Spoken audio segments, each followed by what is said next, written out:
The education policy. The new education policy एक ऐसा terminology है जो कुछ लास्ट महीनों में कोरोना से ज्यादा अगर कुछ चर्चित में रहा है तो एजुकेशन पॉलिसी है। इंडिया जो माना जाता है जहां पे यंगस्टर्स जो है, यूथ जो है, उनकी जो पॉपुलेशन है वो बहुत ही ह्यूज चंक है, और वो भी जिनका एज ग्रुप 20 से अंडर है, उनका एज ग्रुप बहुत ज्यादा है। ऐसे में एजुकेशन पॉलिसी एक ऐसी टर्मिनोलॉजी है जो सबको पता होनी चाहिए, बट फॉर्चुनेटली और unfortunately the exact nuances of what education policy is all about is lacking. मैं प्रशांत नायर और आप देख रहे हैं संवाद। आज हमारे साथ जुड़े हैं miss Tanvi Shah, who is the director of the International Aviation of Hotel Management, along with JP Jha, who is the student representative at the Maharaja Sayajirao University of Baroda. So Tanvi ji, the education policy जो ऐसा माना जाता है कि in at least 5 to 6 years जिसके अंदर changes आने चाहिए, वो changes हुए अभी तक after the post independence era only 3 times. That was in the year 1968, then in 1986 by Sanjay Gandhi and by Indira Gandhi and Sanjay Gandhi respectively. After that, it's in 2020. But this time, the nuances is all about skill-based development. So your institution, Aviation and Hotel Management, which promotes the same. So how does this education policy and your Aviation and Hotel Management lingers to each other? Okay, so see, it's really a good coincidence that we have always believed independently in skill-based education, and in 2020, NEP, which is National Education Policy, which was there since 1986, now is going through a really good reform. Now, if I say what will be the new theme of NEP, which is a holistic approach to education, importance to skill. So for an example, now the way students in 10th and 12th board, they were always in pressure, but now a student will have a choice that if he is studying chemistry, still he can go for a skill training like culinary. If he is studying physics, a student same time can go for a skill learning like fashion. And so more easier way of learning and more skill-based learning, so that the pressuresome education becomes more productive. Jha ji, आप महाराजा Sayajirao university के student representative है, और आप ये normal basis में देखते होंगे कि even after doing BCom, after doing MCom, बहुत सारे ऐसे बच्चे हैं जब एक्चुअली ऑन फील्ड में निकलते हैं उनके पास एक्चुअल जॉब्स नहीं होती, एंड अनएम्प्लॉयमेंट का जो रेट है वो बहुत ज़्यादा हाई है। तो ऐसे में ये एजुकेशन पॉलिसी जो स्किल बेस्ड डेवलपमेंट को फोकस करती है, जो एक्चुअल डेवलपमेंट को फोकस करती है, ऐसे में एम्प्लॉयमेंट का पिक्चर कैसे आता है? देखिए, सबसे पहले तो हमारी जो चर्चा है आज की है न्यू एजुकेशन पॉलिसी पे। तो न्यू एजुकेशन पॉलिसी है क्या, सबसे पहले हम इसको जान लेते हैं। उसके बाद इसमें जैसे बहुत बदलाव सारी हुई, जैसे पहले थी कि 10th तक थी बोर्ड, फिर कोई स्कूल्स थी 8th में भी बोर्ड रहती थी, बहुत सारे स्टेट गवर्नमेंट की भी 8th में बोर्ड रहती थी, उसके बाद फिर 12th में भी बोर्ड रहती थी, 10th में भी, वो 3 बोर्ड बच्चे को फेस करना पड़ता था। 7th में गए तो 8th की प्रेशर। बट वो जो कंसेप्चुअल एजुकेशन है, जिसको आप बोलते हैं एक्सपेरिमेंटल एजुकेशन, जो अब जैसे जिसको एक्सपेरिमेंट में बिलीव है या फिर वो जो फेथ करता है, उस पे हमारी स्टडी नहीं होती थी। हम रटाया पढ़े a+b का होल स्क्वायर। मैं अपनी ऑनेस्टली बात करता हूं, मैं जीवन भर पाइथागोरस थ्योरम पढ़ा और a+b का होल स्क्वायर पढ़ा, बट राइट नाउ क्या फायदा उस a+b का होल स्क्वायर का? मुझे आज तक उस जीवन में समझ में नहीं आया कि उस a+b का होल स्क्वायर का मेरे जीवन में आज के डेट में क्या इंपॉर्टेंस है। मैं अगर बोलूं मेरे को मालूम है तो मुझे जॉब तो मिल नहीं जाएगी। ऐसा तो है नहीं कि सब्जी वाले को मैं बोलूंगा कि मैं a+b का होल स्क्वायर जानता हूं तो मुझे वो सब्जी फ्री में दे देगा। तो ये एक समझने की चीज है कि चीजें जो एजुकेशन पॉलिसी हमारी बदलाव होनी चाहिए बहुत पहले, वो जाकर अब हुई। और उसमें भी कुछ चीजें जो है वो देखने की है कि जैसे एक सरकार ने नीति बनाई कि 2030 तक भारत का हर एक बच्चा को शिक्षित बनाना और स्किल बेस्ड एजुकेशन प्रोवाइड करवाना उनकी नैतिक जिम्मेवारी उन्होंने ठाना है। तो यह एक काफी एप्रिशिएटिव रहा जो सरकार के द्वारा जो निर्णय लिया गया, और काफी इसमें काफी बदलाव भी है। जैसे पहले थी एमफिल थी, अब डायरेक्ट आप पीएचडी में हो सकता है। पहले थी नेट क्वालिफाइड है तभी आप प्रोफेसर हो सकते हैं, तब इजी गोइंग आप प्रोफेसर हो सकते हैं। लेकिन अब क्या है, नेट क्वालिफाइड रहे या ना बिगिनर है, लेकिन पीएचडी अब कंपलसरी कर दिया कि पीएचडी आपको चाहिए, आपको असिस्टेंट प्रोफेसर के लिए भी। तो ये सारी बदलाव हुई। जैसे बीएड पहले 2 साल की थी, अब बीएड और एमएड साथ लेकर 4 साल की। तो उस 4 साल के टर्म्स में क्या इंक्लूड होगा ये समझने की। उस 4 साल के टर्म्स में 2 साल तो आप थियोरेटिकल पढ़ेंगे, 2 साल आपको मिलेगा पूरा बच्चे के साथ कैसे उसको पढ़ाया जाता है, उसको स्कूल। अगर कुछ बच्चे ऐसे भी होते हैं, बहुत बच्चे की मन नहीं लगती है पढ़ने में। जैसे बोला अभी कुछ बच्चे होते हैं जिनको पढ़ने का मन नहीं लगता, and the cream section is hardly the 10% or the 12% or the 20% at max. What about the remaining 80% of the students? You know, they are always left out and they are never taken into consideration. Your field is such that aviation and hotel management, wherein you say it's all about skill based and you equip these people who are not normally taken up by the huge mass. Am I right? True.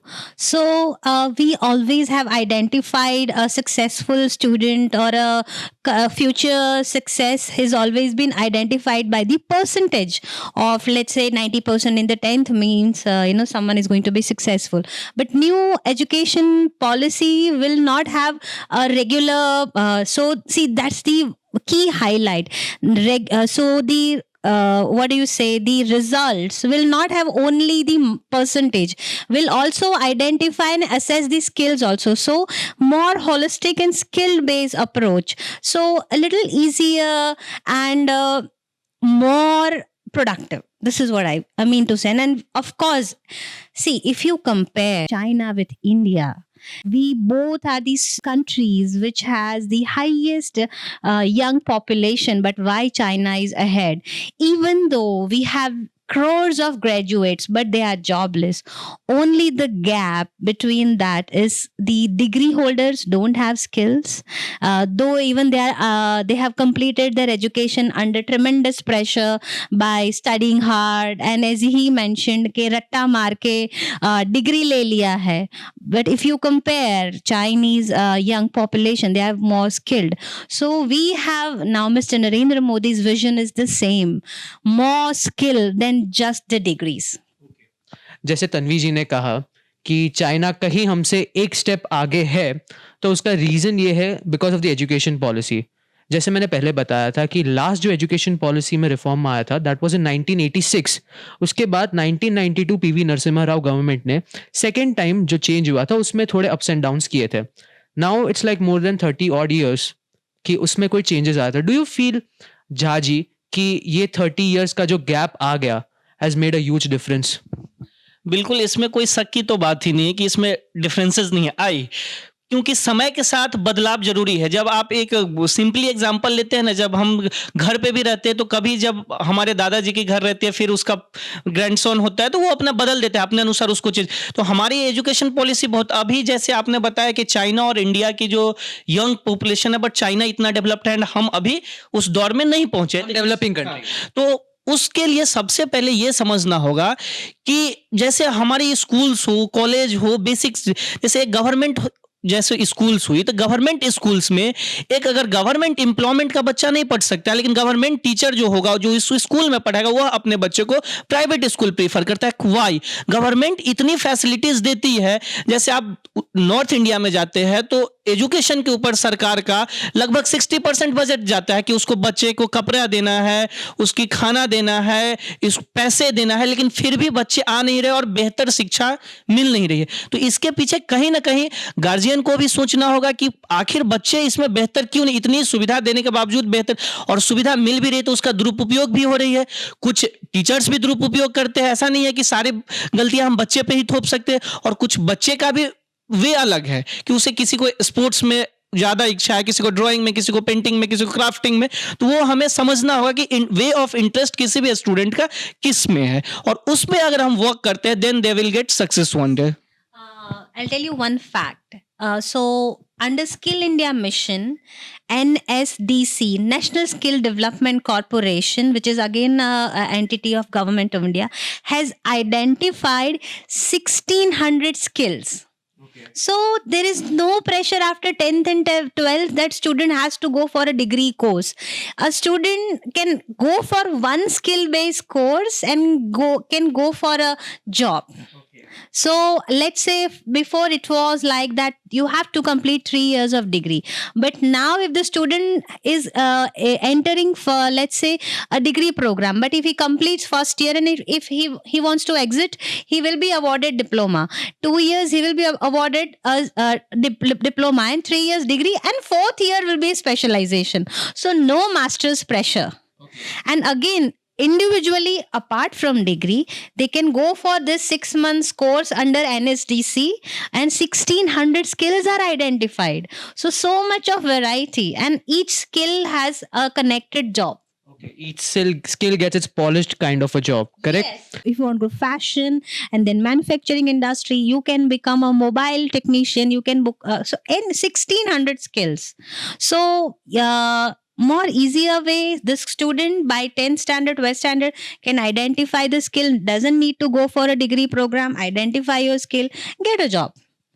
Okay Jha ji, मैं आपको last में conclusion में आपको कहना, आप बता सकते हैं कि ओवरऑल पिक्चर अगर हम देखें और 20 years 30 years down the lane India को देखें, India in 2040, India in 2050, where does this education policy, this reforms in the new education policies लेकर जाता है हमारे देश को?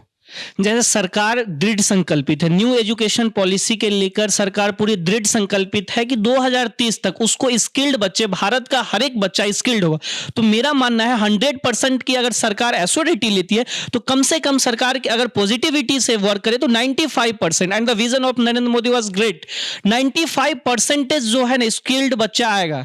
ऐसा नहीं, Each skill certificate issued by NSDC will be connected to the Aadhaar card. Okay. So if someone enters the Aadhaar card number, it will be if he has done any skill based course, it will be showing on the system. And any company, a foreign company, if let's say some foreign company needs 500 staff, can go on the website, search the particular skill, can find the candidates in the Vadodara district. So that's how the vision is identified, that the sources of the skill and the employers will be matched through Aadhaar cards. Okay. Yeah. So जैसे महाभारत में श्री कृष्ण ने कहा था, जो इंसान समय के साथ परिवर्तन नहीं करता वो खुद का उद्धार नहीं करता और ना ही सोसाइटी का उद्धार करने में हेल्प करता है। न्यू एजुकेशन पॉलिसी आने में भले ही थोड़ी लेट हो गई, थोड़ा यानी just in a small way, 30+ odd years, but yes, the change has finally come. It's better late than never. Thank you both my panels. Thank you Ms. Tanvi Shah and thank you Mr. JP Jha for being with us. हम आशा करते हैं कि आप संवाद को देखते रहे। संवाद में हम ऐसे मुद्दों को आगे लेकर आते रहेंगे। मैं हूं प्रशांत नायर, आप संवाद के साथ जुड़े रहिए। नमस्कार, जय हिंद।